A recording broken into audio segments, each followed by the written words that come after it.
these songs and this story in 3 dimensions, actually 4, their spirit. They put their spirit into the story, and I thank them from the bottom of my heart, really.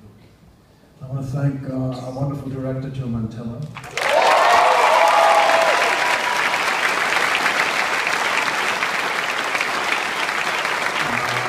Book writer, John Logan.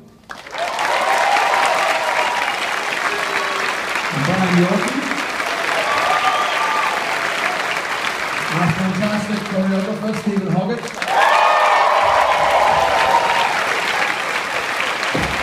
And the set by David Zen, which is a miracle.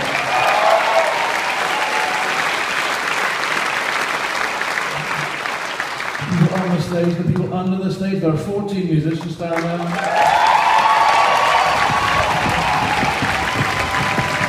Under the leadership of Mr. Rob Mathis, the maestro. Our stage hands behind the stage. Our ushers. The front of our staff, the whole theatre, thank you. I also want to thank the people from the town I was born and raised in, at Shipyard Town, Wall's End. They built the biggest ships ever constructed on planet Earth. And I'm very proud of them, and I hope they're proud of this play. I want to thank my mum and my dad. And last of all, I want to thank the Queen of England. And I want to thank her because without her, I don't think I would be here. I'll explain why. When they would launch a big ship in my town, they would invite a member of the royal family to come make a speech and crash a great big bottle of champagne on the bows and then send her off down the slipway. And everybody got very excited by a member of the royal family coming to town. Even the communists got excited.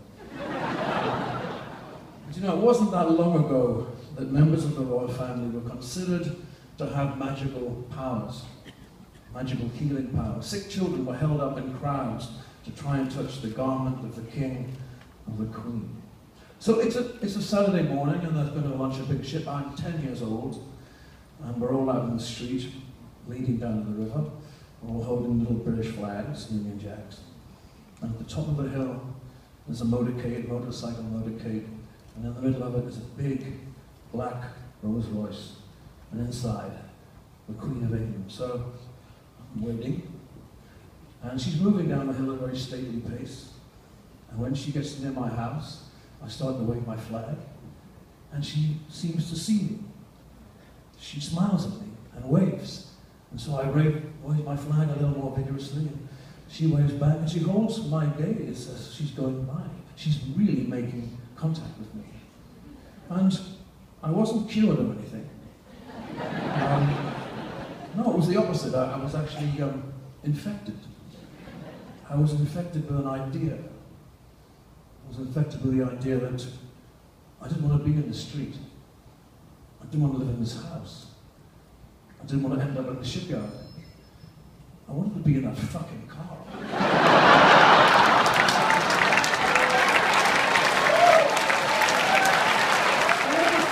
I feel that I could have a bigger life in the bigger world. So here I am.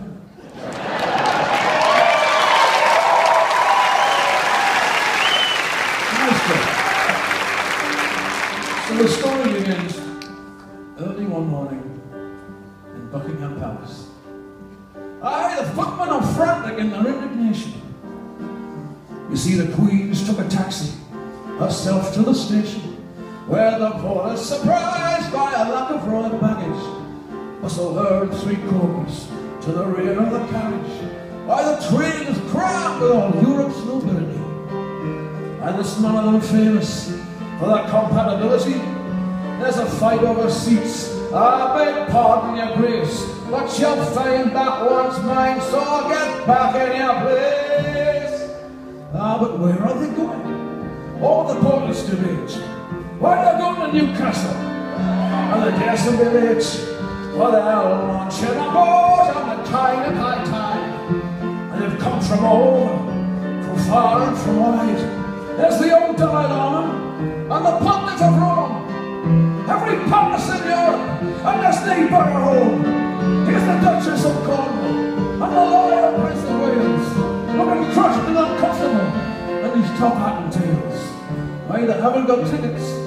Come now and stretch the detail. There was no time to purchase, one simply has to prevail. Oh, we'll get to the shipyards, or we'll end up in jail in the line.